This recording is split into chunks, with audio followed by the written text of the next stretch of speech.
ಇವತ್ತು ವಿಶ್ವನಾಥ್ರವರ ಒಂದು ಆರೋಗ್ಯದ ಸೂತ್ರಗಳ ಬಗ್ಗೆ ಅವರು ಬರೆದಿರುವಂಥ ಪುಸ್ತಕಗಳ ಒಂದು ಉದ್ಘಾಟನೆ ಕಾರ್ಯಕ್ರಮದಲ್ಲಿ ನಾವು ಬಂದು ಭಾಗವಹಿಸಿದ್ವಿ.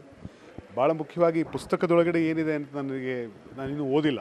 ಆದರೆ ಬಹುಶಃ ವಿಶ್ವನಾಥ್ ಅವರ ಪುಸ್ತಕದ ಕೈಗನ್ನಡಿಯಾಗಿ ನನ್ನ ಪಕ್ಕದಲ್ಲಿ ನನ್ನ ತಾಯಿ ಇದ್ದಾರೆ.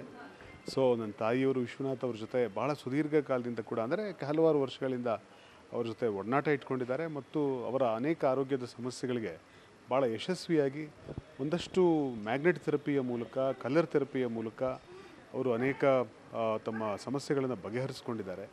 ಮತ್ತು ವಿಶ್ವನಾಥ್ ಅವರು ಮೊದಲು ರೋಗದ ಭಾರವನ್ನು ಇಳಿಸೋದಕ್ಕಿಂತ ಮುಂಚೆ ಮನಸ್ಸಿನ ಒಳಗೆ ರೋಗದ ಬಗ್ಗೆ ಇರಬಹುದಾದಂಥ ಭಯದ ಭಾರವನ್ನು ಇಳಿಸ್ತಾರೆ. ಸೊ ಮನಸ್ಸು ಹಗರ ಆದರೆ ಮೈಕ್ರೋಕಾಸಮ್ ಟು ಮ್ಯಾಕ್ರೋಕಾಸಮ್, ಮನಸ್ಸು ಅನ್ನೋದೊಂದು ಮೈಕ್ರೋಕಾಸಮ್ ಆದರೆ ದೇಹ ಮ್ಯಾಕ್ರೋಕಾಸಮ್ ಆಗಿರೋದ್ರಿಂದ ಆ ಮನಸ್ಸಿನಲ್ಲಿಯೇ ರೋಗವನ್ನು ವಾಸಿ ಮಾಡಿಬಿಟ್ರೆ ಖಂಡಿತವಾಗಿಯೂ ದೇಹದಲ್ಲಿ ಕೂಡ ಆ ರೋಗ ಕಣ್ಮರೆಯಾಗುತ್ತೆ ಅನ್ನೋದ್ರ ಬಗ್ಗೆ ಒಂದು ದೃಢವಾದ ನಂಬಿಕೆ ನನಗಿದೆ. ಸೊ ಹೀಗಾಗಿ ಆ ಕೆಲಸವನ್ನು ವಿಶ್ವನಾಥ್ ಅವರು ತುಂಬ ಚೆನ್ನಾಗಿ ಮಾಡಿದ್ದಾರೆ.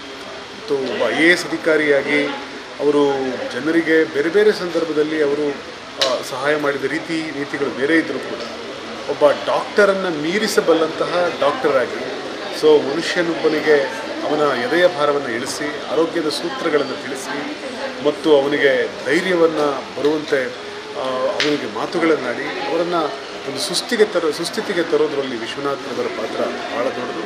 ಸೊ ಹೀಗಾಗಿ ವಿಶ್ವನಾಥ್ರವರು 100 ಕಾಲ ಬಾಳಲಿ, ವಿಶ್ವನಾಥ್ರವರಿಂದ ಸಾವಿರಾರು ಜನಕ್ಕೆ ಉಪಯೋಗ ಆಗಲಿ ಮತ್ತು ಈ ಪುಸ್ತಕ ಪ್ರತಿ ಮನೆಗೂ ತಲುಪಲಿ ಅಂತ ಹೇಳಿ ನಾನು ಆಶಯವನ್ನು ವ್ಯಕ್ತಪಡಿಸ್ತೇನೆ.